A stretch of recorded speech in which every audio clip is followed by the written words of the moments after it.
पूर्णमदः पूर्णमिदं पूर्णात् पूर्णमुदच्यते पूर्णस्य पूर्णमादाय पूर्णमेवावशिष्यते। ओम शांतिः शांतिः शांतिः। ओम सहना भवतु सहनौ भुनक्तु सह वीर्यं करवावहै तेजस्विनावधीतमस्तु मा विद्विषावहै। ओम शांतिः शांतिः शांतिः। ओम आप्यायन्तु ममांगानि वाक्प्राणश्चक्षुः श्रोत्रमथो बलमिन्द्रियाणि च सर्वाणि सर्वं ब्रह्म उपनिषदं माहं ब्रह्म निराकुर्यां मा ब्रह्म निराकरोत् अनिराकरणमस्त्वनिराकरणं मे अस्तु तदात्मनि निरतेय उपनिषत्सु धर्मास्ते मयि सन्तु ते मयि सन्तु। ओम शांतिः शांतिः शांतिः। ओम सर्वं ब्रह्म। ओम भद्रं कर्णेभिः शृणुयाम देवाः भद्रं पश्येमाक्षभिर्यजत्राः स्थिरैरङ्गैस्तुष्टुवांसस्तनूभिर्व्यसेम देवहितं जदायुः। स्वस्ति न इन्द्रो वृद्धस्रवाः स्वस्ति नः पूषा विश्ववेदाः स्वस्ति नस्तार्क्ष्यो अरिष्टनेमिः स्वस्ति नो बृहस्पतिर्दधातु। ओम शांतिः शांतिः शांतिः। ओम नमो ब्रह्मादिभ्यो ब्रह्म विद्या संप्रदायकर्तृभ्यो वंश ऋषिभ्यो महद्भ्यो नमो गुरुभ्यः। सर्वोपप्लवरहितः प्रज्ञानघनः प्रत्यगार्थो ब्रह्मैवाहमस्मि। ओम अज्ञानतिमिरान्धस्य ज्ञानाञ्जनशलाकया चक्षुरुन्मीलितं येन तस्मै श्रीगुरवे नमः।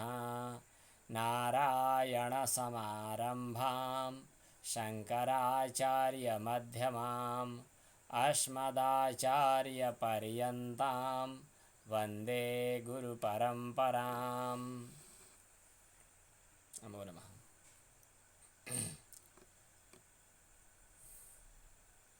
सद्गुरुदेव भगवानलाई वन्दना र वेदान्त प्रवेशिकाको आजको श्रृङ्खलामा हामीले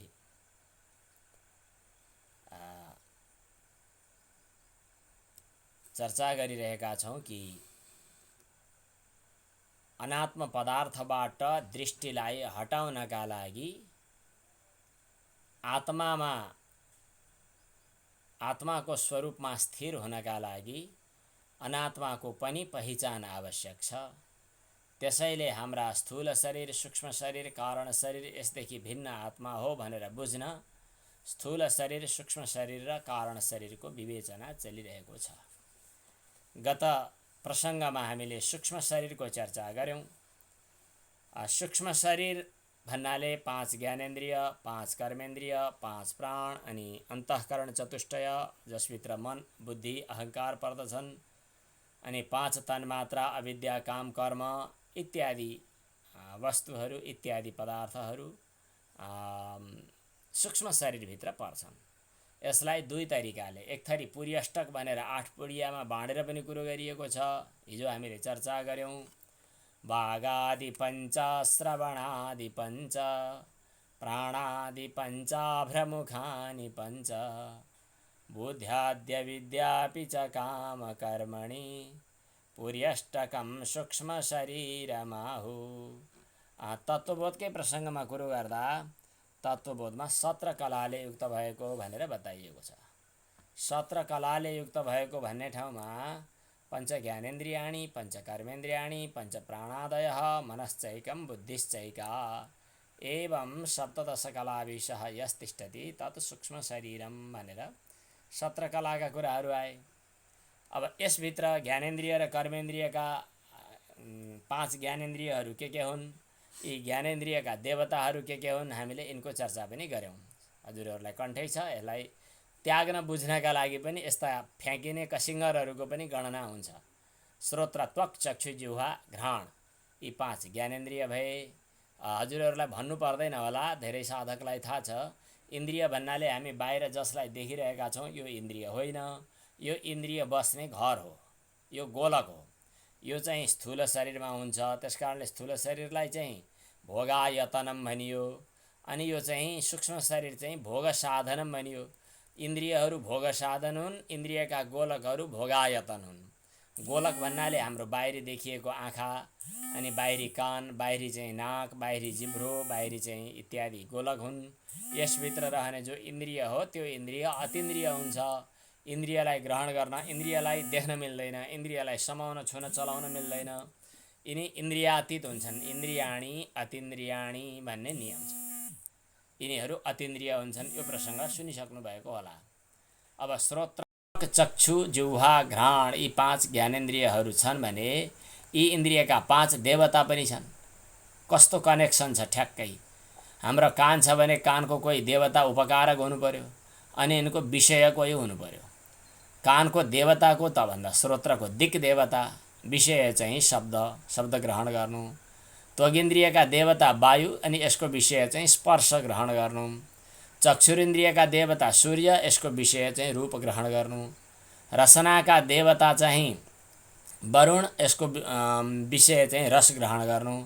नाकका अथवा घ्राणेन्द्रियका देवता अश्विनी कुमार, यिनीहरूको विषय गन्ध ग्रहण गर्नु। कस्तो रमाइलो छ प्रसङ्ग। भनिसकेपछि हामीले देवताको पूजा गर्ने भन्छौँ, अनि ती देवताको त हाम्रा विषयसँग र इन्द्रियसँग यस्तो सम्बन्ध पनि रहेछ।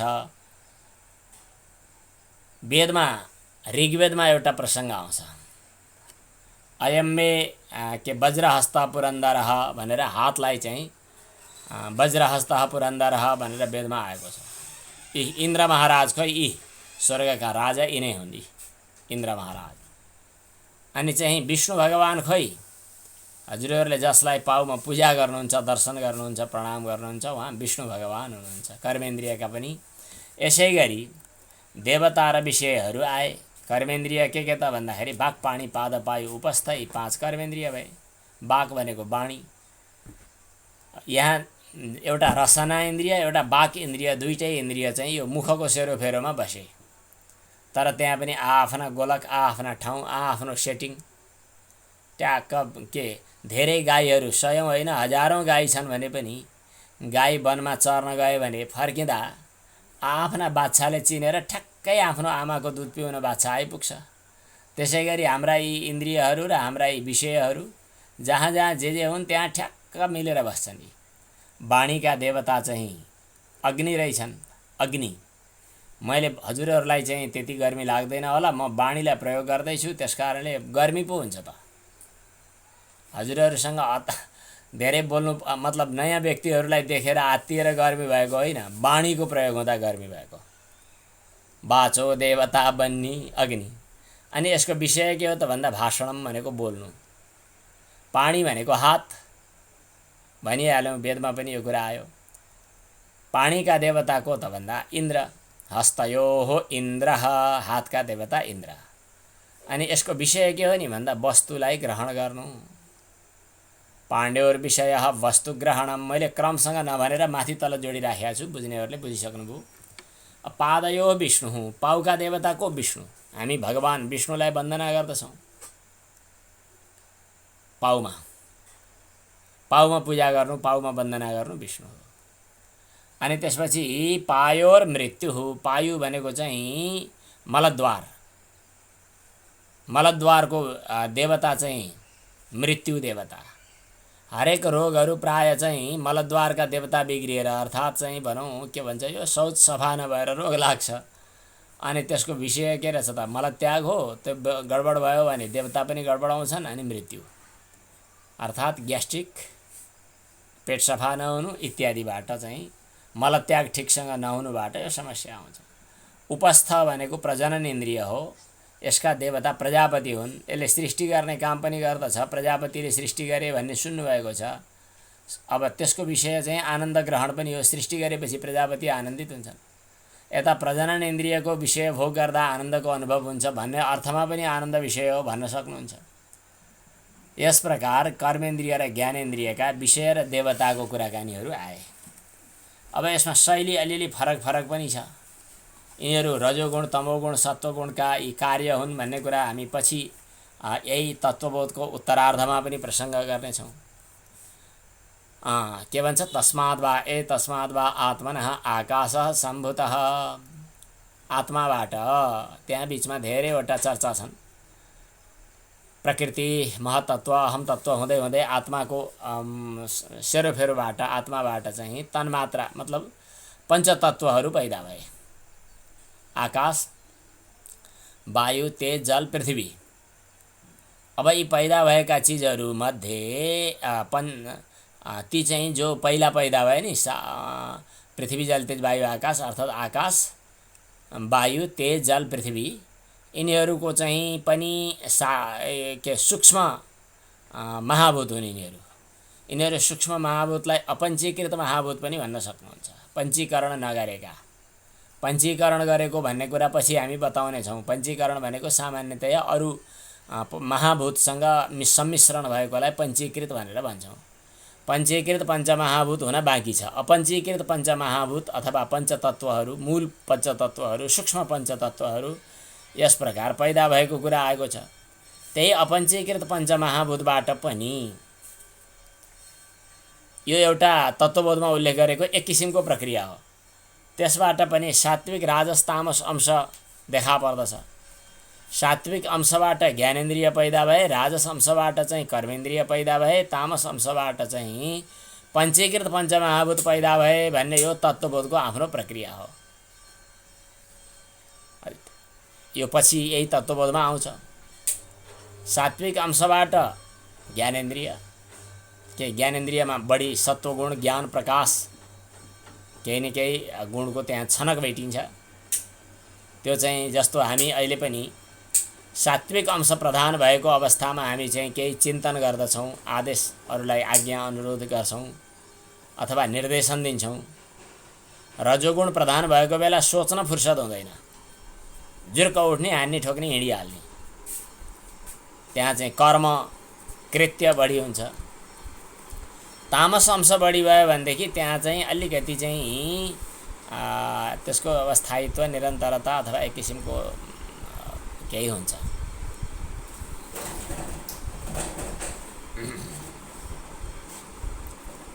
भनेपछि पञ्चीकृत पञ्चमहाभूत चाहिँ तमोगुणबाट पैदा भयो। यिनीहरू जड छन्, यिनीहरू बाहिर तामस वस्तुहरू हुन्। पञ्चीकृत पञ्चमहाभूत पैदा हुने काम चाहिँ तामस अंशबाट भयो। अपञ्चीकृत पञ्चमहाभूतबाट पञ्चीकृत पञ्चमहाभूत पैदा भए भन्ने कुरा छ यहाँ। यो एउटा वेदान्तको प्रक्रिया हो।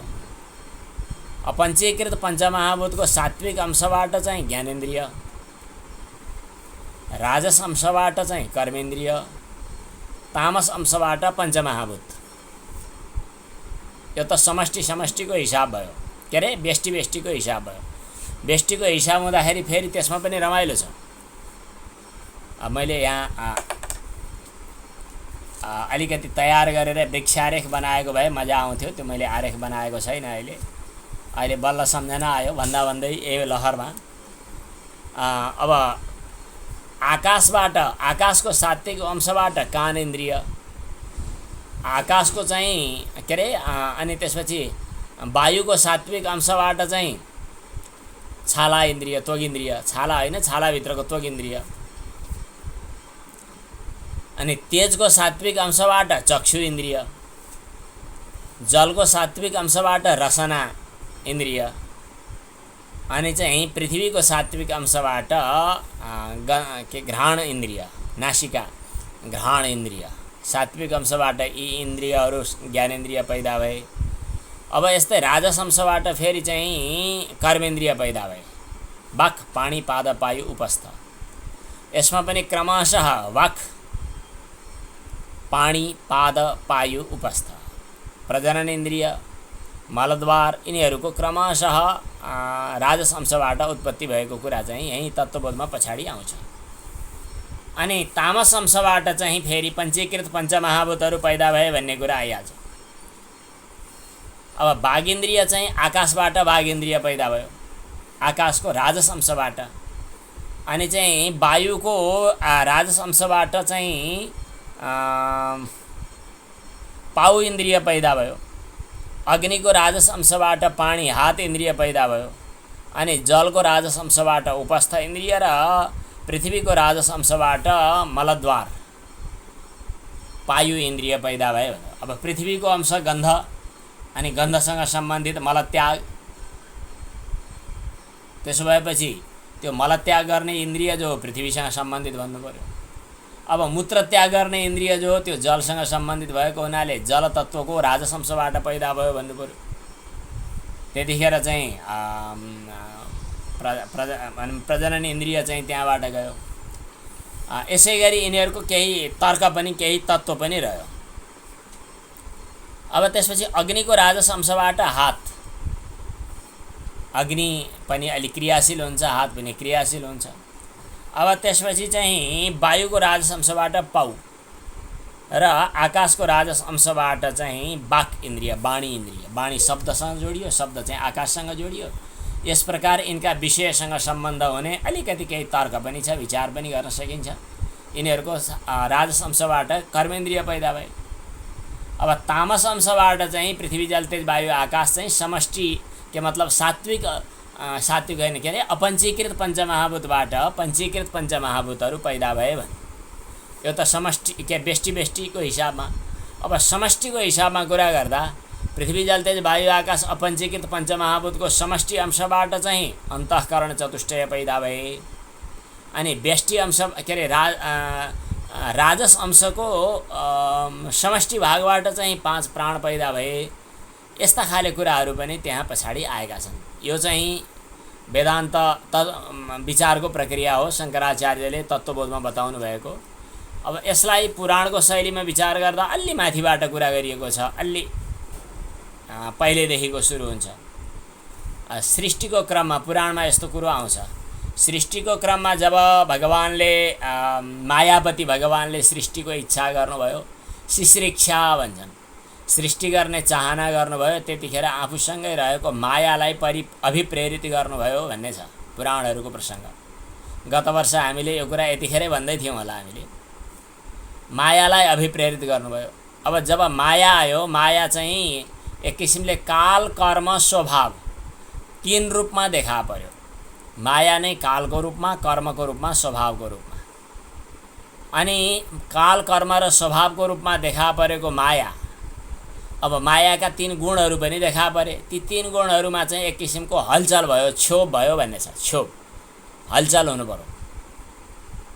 त्यो घिउ निकाल्नका लागि दही मन्थन गर्नुपर्दछ, अनि भाइब्रेसन के अरे उसको लागि चाहिँ भोइसको लागि भाइब्रेसन आवश्यक छ। हामी आवाज निकाल्दै गर्छौँ, आवाजका लागि केही न केही कम्पनको आवश्यकता पर्दछ।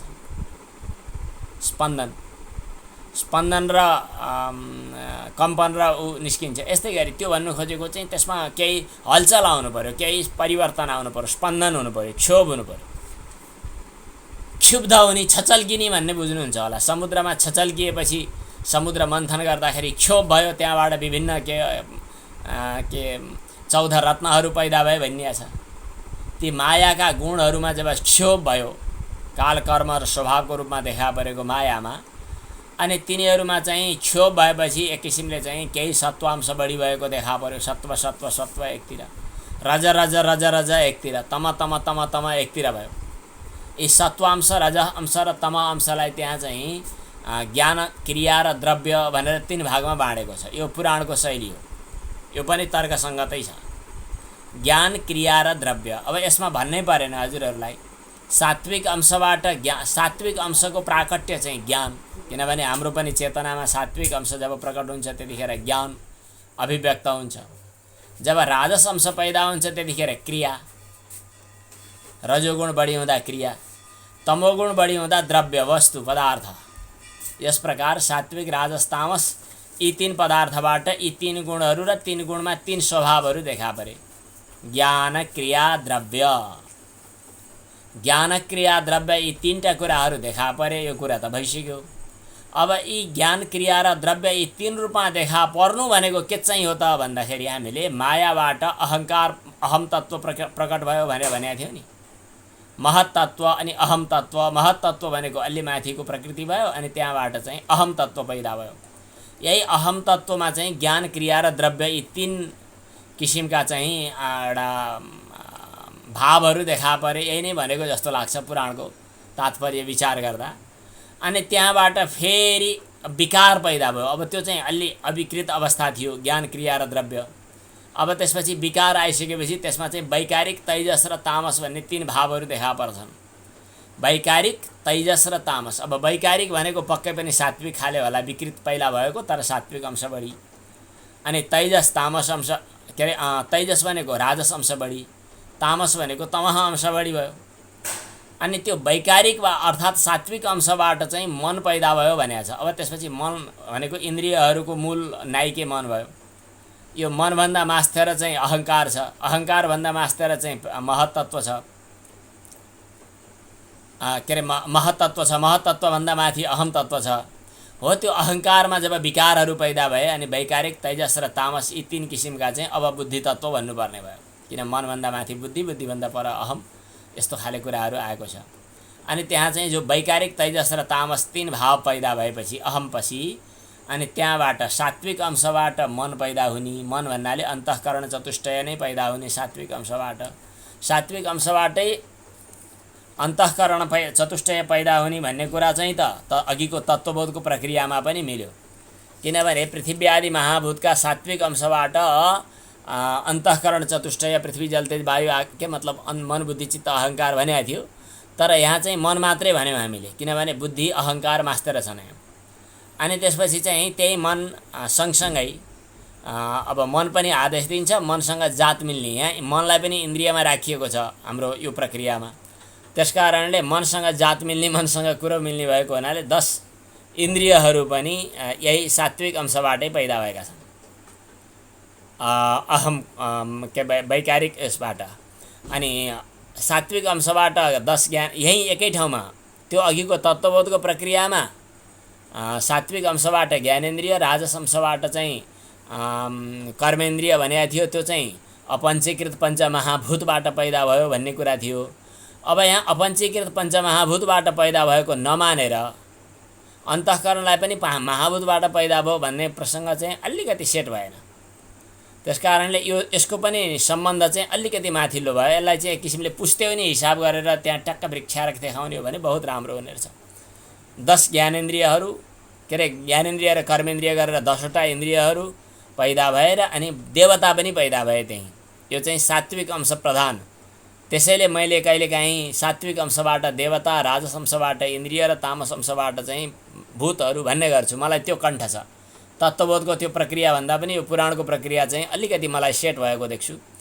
सात्विक अंशबाट देवता र इन्द्रियहरू पनि, के अरे देवताहरू पनि, अनि देवताहरू नै हो सात्विक अंशबाट। मैले अघि इन्द्रिय भनेका र अनि सात्विक अंशबाट इन्द्रियका देवताहरू, ठिक छ। अनि राजस अंशबाट चाहिँ इन्द्रियहरू, ज्ञानेन्द्रिय पनि कर्मेन्द्रिय पनि, यो पो ठिक हो, सायद यो प्रसङ्ग हो त्यहाँ उल्लेख भएको। अनि तामस अंशबाट चाहिँ पञ्चीकृत पञ्चमहाभूत र अपञ्चीकृत पञ्चमहाभूत र अपञ्चीकृत पञ्चमहाभूतबाट फेरि पञ्चीकृत पञ्चमहाभूत। यो चाहिँ सबै यो वैकारिक, तैजस र तामस, यसको सबैको मूल भनेको अहम हो। अहमको 3 भाग, सात्विक, राजस, तामस। अहमकै सात्विक अंशबाट देवता, अहमकै राजस अंशबाट चाहिँ इन्द्रिय, अहमकै तामस अंशबाट पञ्चमहाभूत हो। यसरी पो बुझ्नु पर्यो। त्यहाँ पुराणमा उल्लेख भएको यो नै हो जस्तो लाग्यो मलाई। अब देवताहरू प्रकट हुने बेलामा पनि हामीले देवता भनेर 33 कोटी देवता पनि भन्छौँ। 33 कोटी भन्नाले 33 स्तरका, तर 33 करोड सङ्ख्या होइन, त्यहाँभन्दा अनन्त करोडौँ सङ्ख्या पनि हुनसक्छ।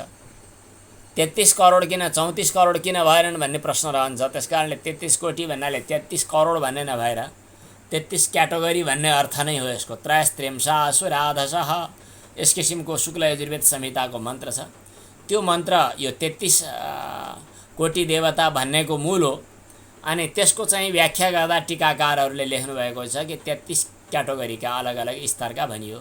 त्यहाँ जति जे लेखे पनि हाम्रो इन्द्रियसँग प्रत्यक्ष सम्बन्ध राख्ने देवताहरू जो अघि हामीले चर्चा गऱ्यौँ, बन्नी, इन्द्र, उपेन्द्र, मित्र, क, अनि दिक्, बात, अर्क, अश्वी, प्रचेत, अश्वी, बन्नी, इन्द्र, उपेन्द्र, क, यी देवताहरू चाहिँ दिग्वा तार्क प्रचेतोष्वी बन्ढिन्द्रोपेन्द्र मित्रकान क्रमशः यी देवताहरू छन्। दिग्वा तार्क प्रचेतोष्वी बन्ढिन्द्रोपेन्द्र मित्रकान। दिक् भनेको दिशा, वात भनेको वायु। हजुर, दिग्वा तार्क प्रचेतोष्वी बन्ढिन्द्रोपेन्द्र मित्रकान। यस प्रकार दिक्, वात, अर्क, दिग्वा तार्क प्रचेता अनि अश्वी भनेको अश्विनी कुमार। दिग्वा तार्क प्रचेतोष्वी अनि बन्नी, इन्द्र, उपेन्द्र, मित्र, क। यिनीहरूको सायद हाम्रो रोहिणी राजीले लेख्दै हुनुहुन्छ कि त्यहाँ दिग्वा तार्क प्रचेतोष्वी बन्ढिन्द्रोपेन्द्र मित्रकान। यिनीहरूको अर्थ पनि सँगसँगै लेखिदिन सकिन्छ अथवा आफै पनि छुट्याउन सकिन्छ। दिक् भनेको दिशा, वात भनेको वायु, अर्क भनेको सूर्य, दिग्वा तार्क, प्रचेत भनेको वरुण, अश्वी भनेको अश्विनी कुमार। दिग्वा तार्क प्रचेतोष्वी यी के भए त ज्ञानेन्द्रियका देवता भए। कण्ठ गर्दा सजिलो हुने भएको हुनाले यही सूत्र नै अगाडि बढाउन आग्रह गर्छु म विद्यार्थीहरूलाई पनि, हजुरहरूलाई सुनाइदिएको। अनि बन्नी अग्नि, इन्द्र इन्द्र, उपेन्द्र विष्णु, मित्र मृत्यु अनि क प्रजापति। यिनीहरू क्रमशः यी कर्मेन्द्रियका देवता भए। यी देवताहरू अधिदेव चाहिँ सत्वगुण प्रधान हुन्छन् अनि अध्यात्म चाहिँ हाम्रा इन्द्रिय भए यिनीहरू रजोगुण प्रधान हुन्छन्। अधिभूत चाहिँ भौतिक पदार्थ भए यिनीहरू तमोगुण प्रधान हुन्छन्। कुनै पनि कुरा, कुनै पनि काम, कुनै पनि क्रियाकलाप हुँदा तीन त्रिकोणात्मक सम्बन्ध हुन्छ। स्कुलमा शिक्षकले विद्यार्थीलाई पढाउँदा पढाइने विषय, पढ्ने विद्यार्थी र पढाउने शिक्षक, यी चारवटाको भूमिका हुन्छ। चारवटा होइन, तीनटाको। पढाउने शिक्षक, पढ्ने विद्यार्थी र पढिने विषय। विषय भयो विषय, पढ्नेवाला भयो त्यो चाहिँ अध्यात्म, अनि पढाउनेवाला अथवा उपकारक भयो गुरु। यसरी पनि विचार गर्न सकियो। उपकारक चाहिँ देवता भए। अब हामीले रूप हेर्दै गर्दा सूर्य,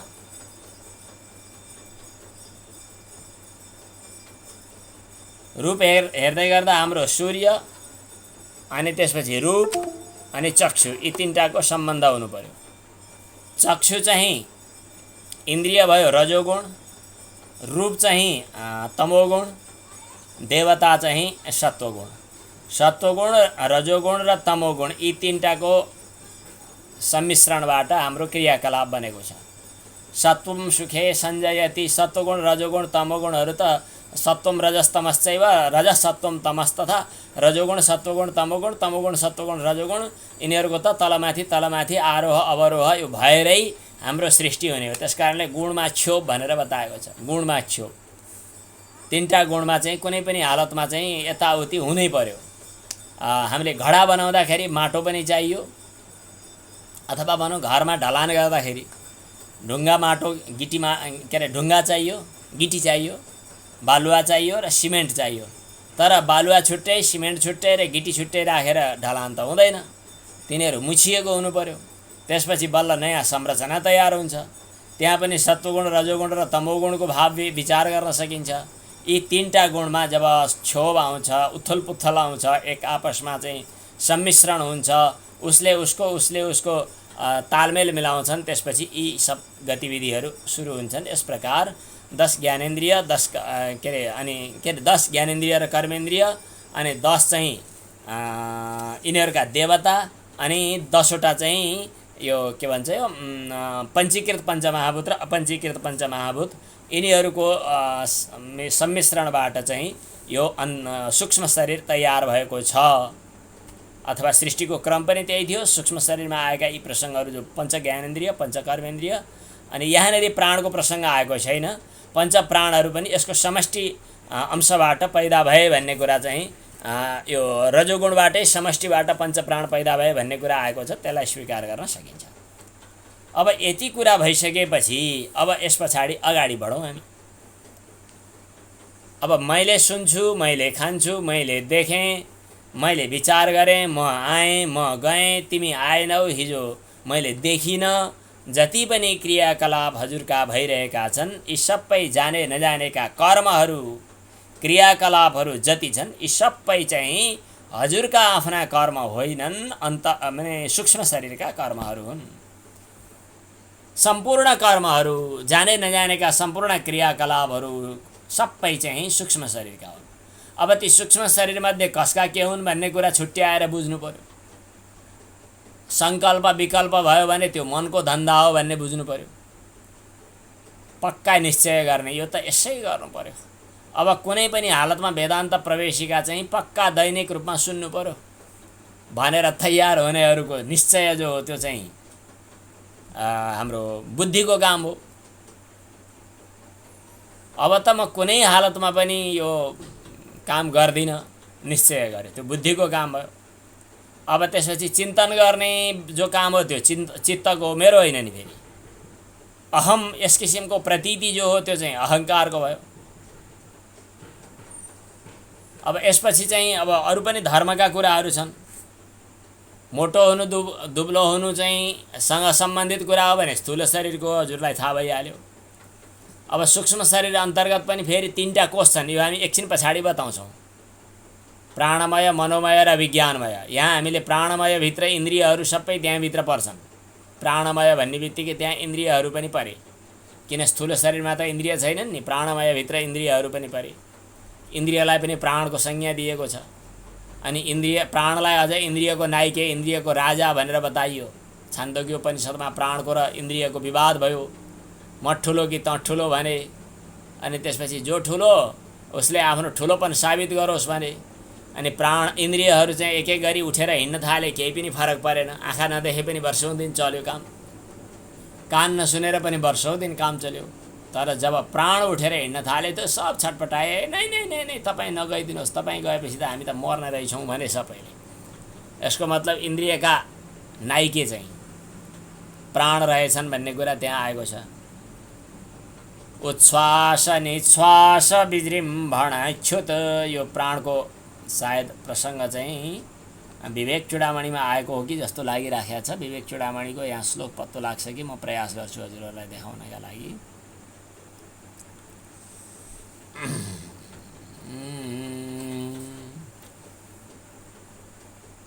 यो श्लोक पनि एकदम ठिक छ, हामीले हिजो गरिसक्यौँ कि गरेनौँ। अन्धत्व मन्दत्व पटुत्व धर्म सौगुण्य वैगुण्य वसाधि चक्षुषः बाधिर्य मुखत्व मुखास्तथैव श्रोत्रादि धर्मा न तु वेत्तुरात्मनः।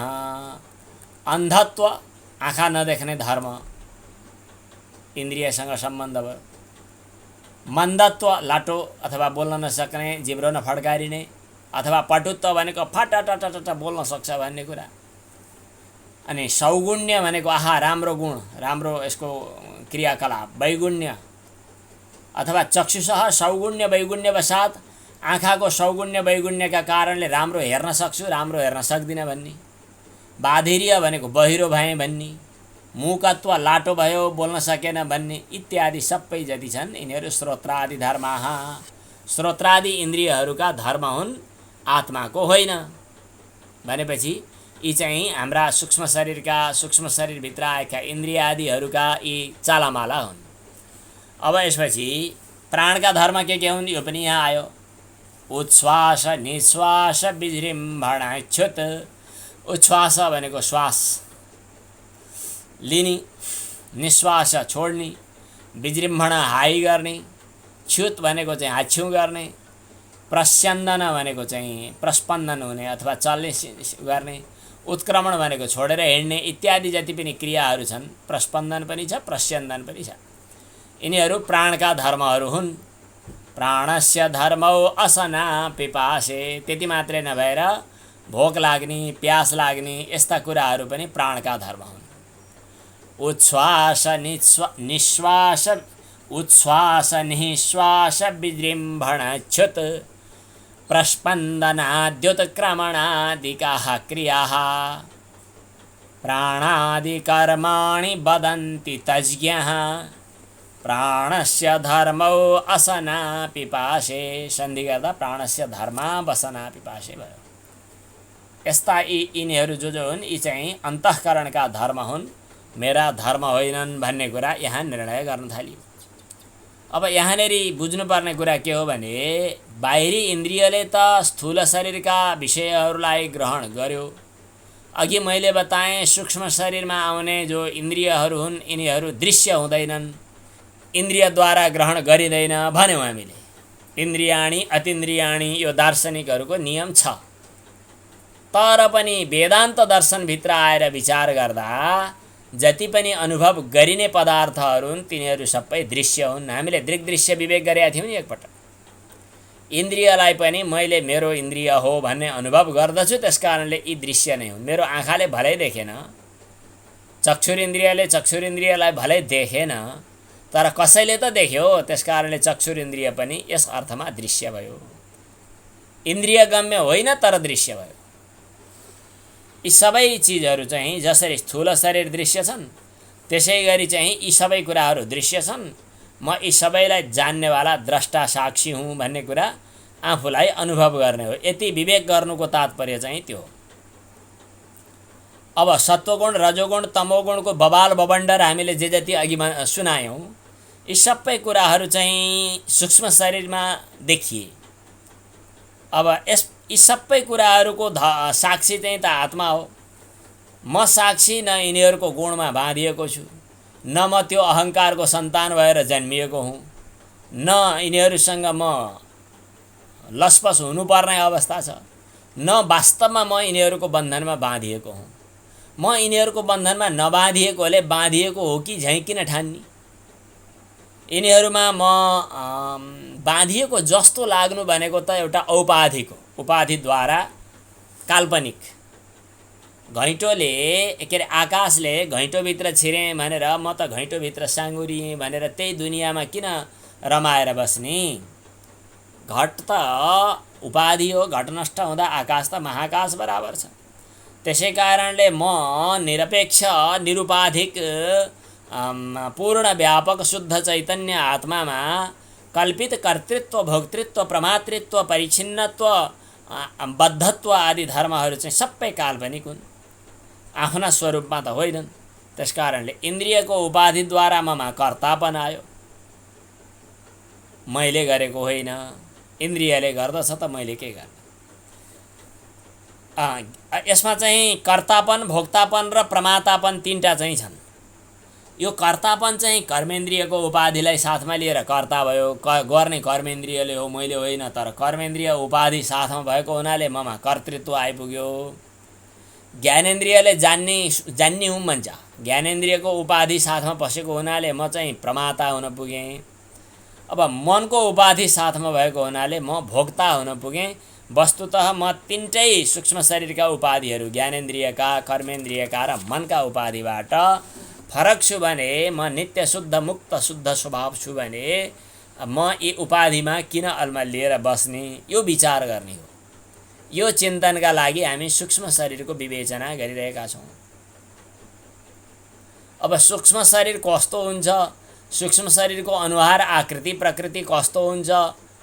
शरीर भनेपछि यो जस्तै अहिले हाम्रो शरीर त ऐनामा हेर्ने के भन्छ यो राम्रो छ कालो छ गोरो छ भन्छौँ। यतिखेर हाम्रो स्थूल शरीर चाहिँ मनुष्यको शरीर छ। सूक्ष्म शरीर कस्तो हुन्छ भन्ने कुराको कसैले शङ्का गर्छन्, जिज्ञासा पनि गर्दछन्।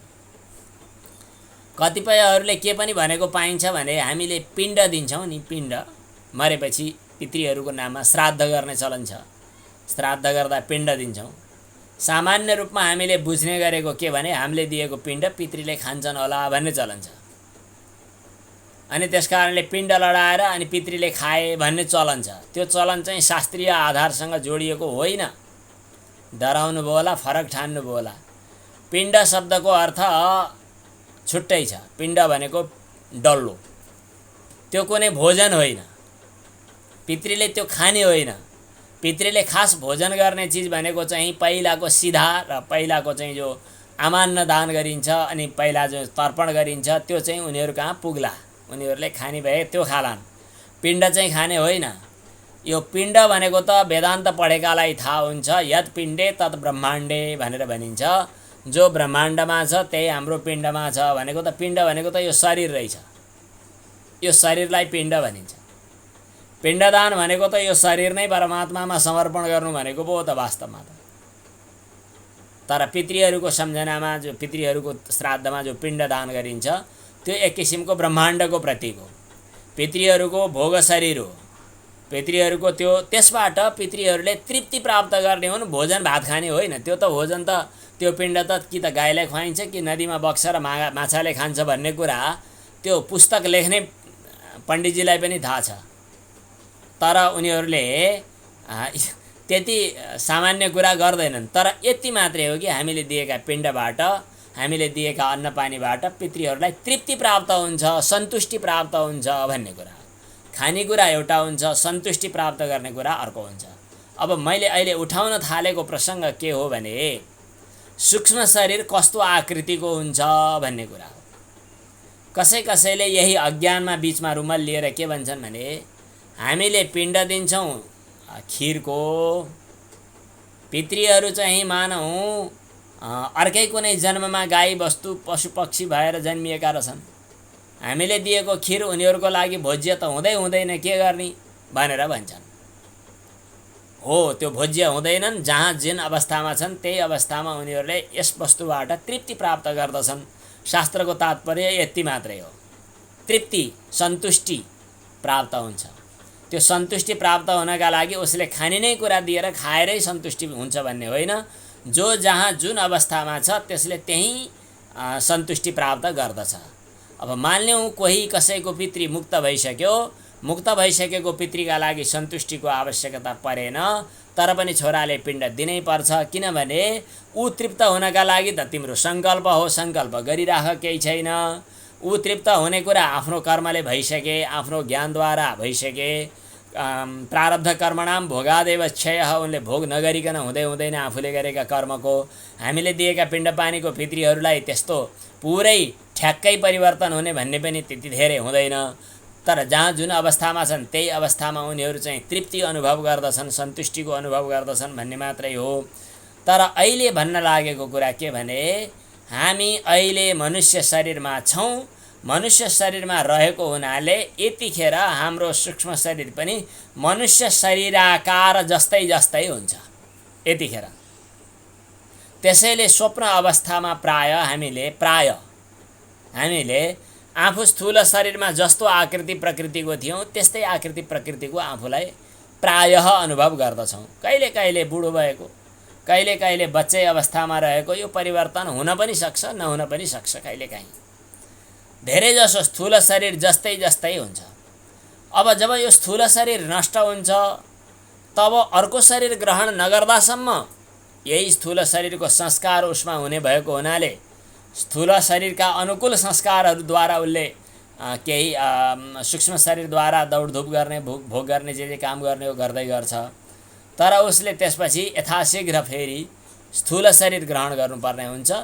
बाँदर बनेर अथवा जलचर गोही बनेर अथवा चाहिँ चरा बनेर जो स्थूल शरीरको भोग ग्रहण गर्ला त्यतिखेर उसको सूक्ष्म शरीर पनि तदाकार आकारित जस्तो देखा पर्दछ। किनभने त्यो त संस्कार शरीर हो, वासना शरीर हो। संस्कार त उताबाट कमाएको चिज बमोजिम हुन्छ। संस्कार त जो पहिले देख्यो, जसको अनुभव गर्यो त्यसकै संस्कार त्यसमा बस्ने हो। त्यसकारणले मनुष्य शरीरको संस्कार प्रधान हुँदा मनुष्य शरीरकै जस्तो सूक्ष्म शरीर हुन्छ। मनुष्य शरीर त्यागेर अब पक्षी शरीर लिनुपर्ने हो भने पक्षी शरीरका लागि आवश्यक जो जम्मा भएका कर्महरू थिए ती कर्म फलोन्मुख भएर देखा पर्दछन्। ती फलोन्मुख भएका कर्महरू जब अगाडि आउँछन् त्यतिखेर उसको त्यही किसिमको संस्कार उद्बुद्ध हुन्छ र त्यही किसिमको संस्कार बमोजिमको सूक्ष्म शरीर उसको बन्दछ। यो कुरा न्याय दर्शनमा आएको एउटा प्रसङ्गबाट पनि थाहा हुन्छ कि पूर्वजन्म पुनर्जन्म हुन्छ कि हुँदैन, जन्मान्तरीय कर्मको अनुभव हुने कि नहुने भन्ने विषयमा न्याय सिद्धान्त मुक्तावलीमा सुरुमै छलफल भएको छ। त्यसपछि चाहिँ पूर्वजन्म पुनर्जन्मको बोध गर्नका लागि, पूर्वजन्म पुनर्जन्म हो भन्ने कुराको थाहा पाउनका लागि हामीले आज थोरै कर्म गर्दा पनि धेरै सुख भोग, अथवा आज पाप गरे पनि पुण्यको फल भोग गरेको, आज पुण्य गरे पनि पूर्वजन्मको पापको फल भोग गरेको अवस्था देख्दा जन्मार्जित पुण्य वा पापको संस्कार यहाँ आएछ भन्ने थाहा पाउनु भन्ने कुरा आयो। अनि त्यसपछि चाहिँ त्यस प्रसङ्गमा एउटा यस्तो पनि कुरा आएको छ कि बच्चाले पुनर्जन्म ग्रहण गर्दा दुध पिउँछ, गाईको बाछाले पनि दुध पिउँछ, आमाको दुध कसैले सिकाइरहनु पर्दैन। हामीले पनि सानो छँदा जन्मिँदै जब स्तनको नजिकमा मुख पुगेन सिकाइरहनु पर्दैन, अरू कुरा सिकाउनु पर्दछ। च्यापचुप मुख लगेर अनि मुखबाट तान्न थाल्ने काम सुरु हुन्छ। यो कसरी त भन्दाखेरि त्यहाँ उल्लेख गरिएको छ इदम मदिष्ट साधनम, यो मेरो इष्ट साधन हो भन्ने कुरा जन्मान्तरीय संस्कारद्वारा उसले थाहा पाएको हुन्छ भन्ने कुरा आयो।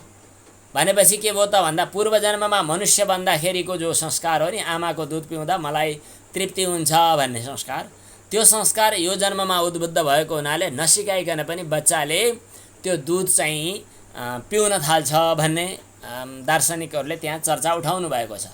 अनि पूर्व पक्षीले जिस्काउँछन् त्यहाँनेरि, त्यसो भए पूर्वजन्मका सबै कुरा सम्झिनु पर्ने, पूर्वजन्ममा कहिल्यै बान्दर भएको सम्झेर अहिले रुखमा आम फाल्नुपर्ने मान्छे किन आम फाल्दैन त?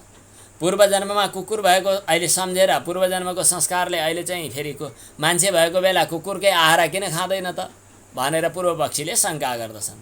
शङ्का गरेपछि सिद्धान्तीले के भन्छ त त्यहाँ भने त्यो संस्कार उद्बुद्ध हुनका लागि कुनै न कुनै नजिकमा उद्बोधक चाहिन्छ। उद्बोधक आइपुगेपछि अनि तदनुकूल संस्कारहरू जागृत हुन्छन्। जस्तै ब्रह्मलीन स्वामी रामानन्दजी महाराजसँग म धेरै ठाउँमा सँगै हिँडेँ। कतिपय मानिसहरूले स्वामीजीबाट पनि प्रभावित थिए र मलाई पनि चिन्दथे, तर जतिखेर सुकै याद गरिरहेका थिए भन्ने छैन। महिनौँ वर्षौँ दिन स्वामीजीसँगको संवाद पनि भएन, थाहा पनि पाएनन्, बिर्से।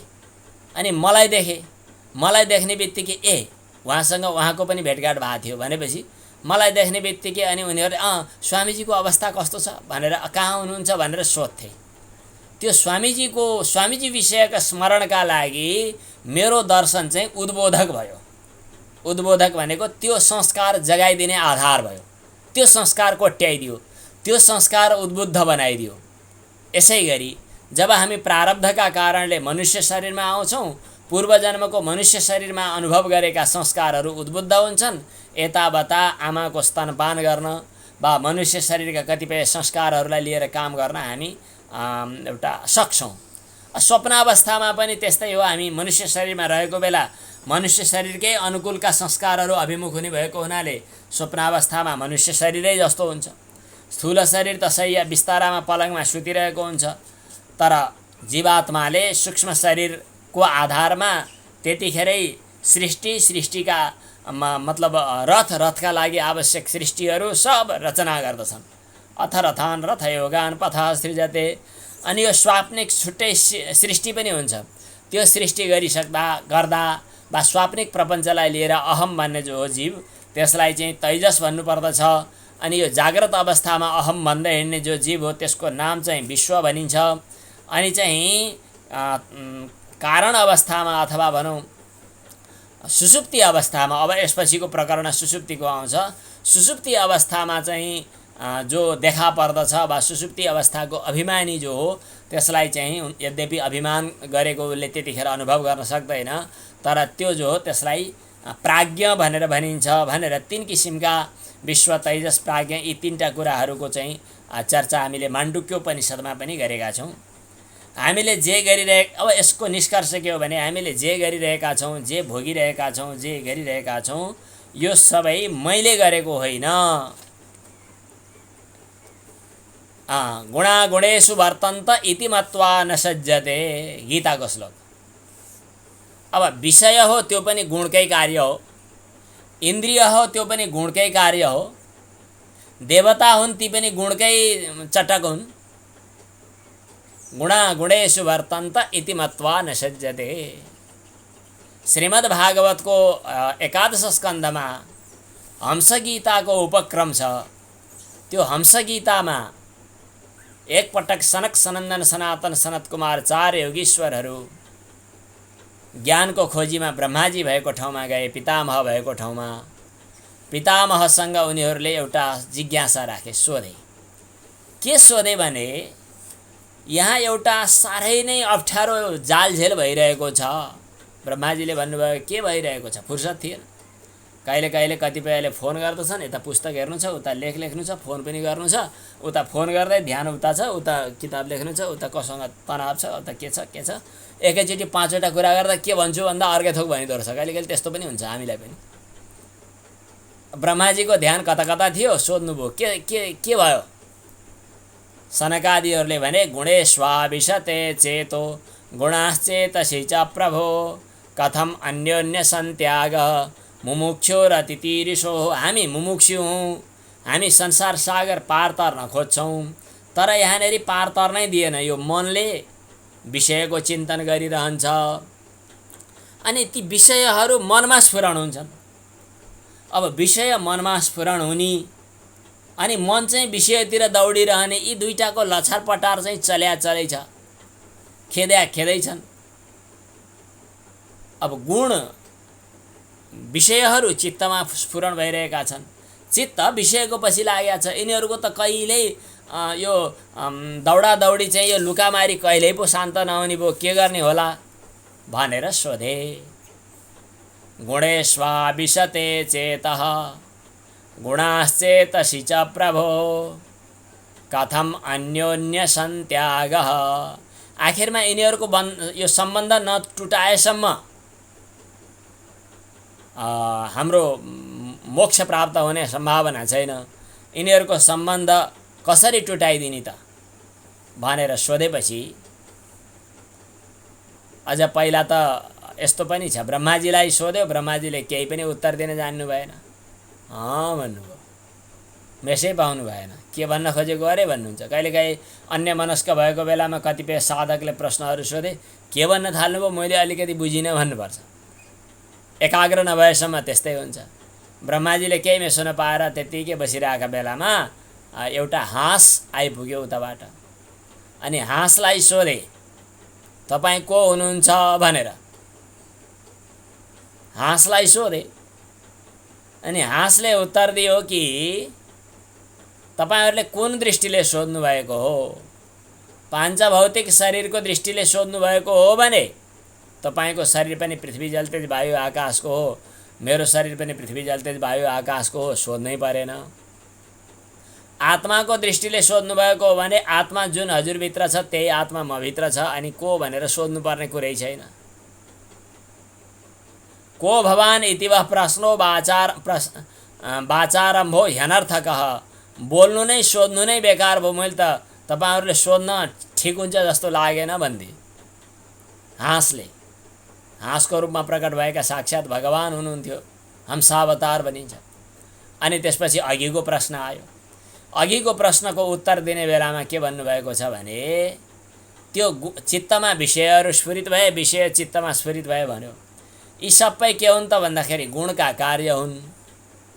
तिमी न विषयको र न चित्तको फन्दालाई हेर्न बाध्य छौ, तिमी दुईटैलाई छोडिदेऊ त। मद्रूप यति हो पङ्क्ति, अरू धेरै कुरा पढ्दै गर्नु होला। भागवत सप्ताह लाउनुपर्छ अरू पढ्नका लागि, सप्ताह लाएर पुग्दैन, नित्य पढ्नु पर्दछ। बस यति पङ्क्ति पढौँ त। मद्रूप उभयम त्यजेत, यति हो यसको तात्पर्य। मद्रूप उभयम त्यजेत, मदरूप बन तिमी, आफ्नो परमात्माको स्वरूपलाई अनुभव गर। अनि चित्त विषयतिर गयो, विषय चित्तमा स्फुरित भयो। यो कुराको झन्झटमा किन परिरहेका, किन पछिटोमा परिरहेका? गुण गुणमा रहिरहेका छन्, यही कुरा त बताउनु भयो गीतामा। गुणा गुणेषु वर्तन्त इति मत्वा न सज्जते। अझ यतिसम्म कि पञ्चदशीमा त्यो अनुभव प्रकरण, अनुभव बताउने प्रकरणमा कहीँ आएको छ पञ्चदशीमा कि हामीले अस्ति पनि प्रसङ्ग गरिसक्यौँ कि ज्ञानी भइसकेपछि कारण शरीर त मर्छ। अब कारण शरीर मरे पनि प्रवाहवत चलिआएको सूक्ष्म शरीर र स्थूल शरीर चाहिँ केही दिन रहन सक्छ। ज्ञानीले अनुभव गर्दै गर्दा के भन्छ त, ओ हिजोसम्म त मैले नुहाउने, जप गर्ने, पूजापाठ गर्ने गर्दै थिएँ जस्तो लाग्छ, यो दुनियादारी अगाडि देखियो जस्तो लाग्थ्यो। अहिले यो कहाँ गयो यो अचम्म, हरायो, छैन त, खोइ केही पनि छैन, के अचम्म हो। मैले अब केही पनि गर्दिनँ, म नुहाउँदिनँ पनि। नुहाउने भनेको त म शरीर भए पो नुहाउने त, म खान्न पनि, खाने शरीर भए पो, इन्द्रिय भए पो खाने त, म केही पनि गर्दिनँ। त्यसो भन्दै गर्दा पनि ज्ञानीका शरीरका नित्य क्रियाकलापहरू त देखिन्छन्। देखिँदा ज्ञानीहरूले के गर्दछन्, संस्कारवशात समय भयो भनेर शौचालय जान्छ, शरीर शौच गर्छ। संस्कारवशात समय हिजो अस्ति जसरी चल्दै गर्थ्यो त्यसै गरी, किनभने अलिकति केही थोरै त्यो सूक्ष्म शरीर र कारण शरीर मरे पनि सूक्ष्म शरीर त बाँकी छ नि त। त्यो मैले अस्ति पनि कतिको बुझाउन सकियो। जरा मरिसकेपछि पनि हाँगा अलिअलि बाँकी छ नि त। अब हाँगा पलाउँदैन, किनभने जरा पुरै मरिसक्यो, काटिसक्यो। अब बाहिर देखिएको हरियाली मात्रै हो, त्यो एकछिन पछाडि सुक्छ, केही छैन, तर बाहिर एकछिन त देखिन्छ। यसै गरी केही समयका लागि संस्कारवशात ऊ कर्म गरिरहेको छ, खाइरहेको छ, शौचालय गरिरहेको छ, प्रवचन गरिरहेको छ, सुनिरहेको छ। के सुनेको, सुनिदिएको, के प्रवचन गरेको, प्रवचन गरिदिएको पनि मैले होइन, कसले हो, गुणले गुणका कामहरू गरिरहेको छ, तर म त्यसमा आसक्त छैन। अब खानेले खाइरहेको होला, सास चल्नेले चलिरहेको होला, जाग्रत स्वप्न सुषुप्ति अवस्थाहरू आइरहे होलान्, गइरहे होलान्, त म त यिनीहरूको बस निर्लिप्त साक्षी हुँ। साक्षात द्रष्टरी संज्ञायाम, निर्लिप्त साक्षी, अर्थात् यिनीहरूमा साक्षी भन्ने बित्तिकै कतै पक्षपात गर्नु हुँदैन। निर्लिप्त साक्षीको रूपमा म रहेको, म साक्षी कूटस्थ चैतन्य हुँ। यस किसिमको आफ्नो अनुभवका लागि यो शरीरत्रय विवेकको प्रसङ्ग अगाडि उठाइएको हो। अब कारण शरीरको सम्बन्धमा थोरै केही चर्चा गरेर अगाडिको प्रसङ्ग आउनेछ, त्यो अर्को दिन।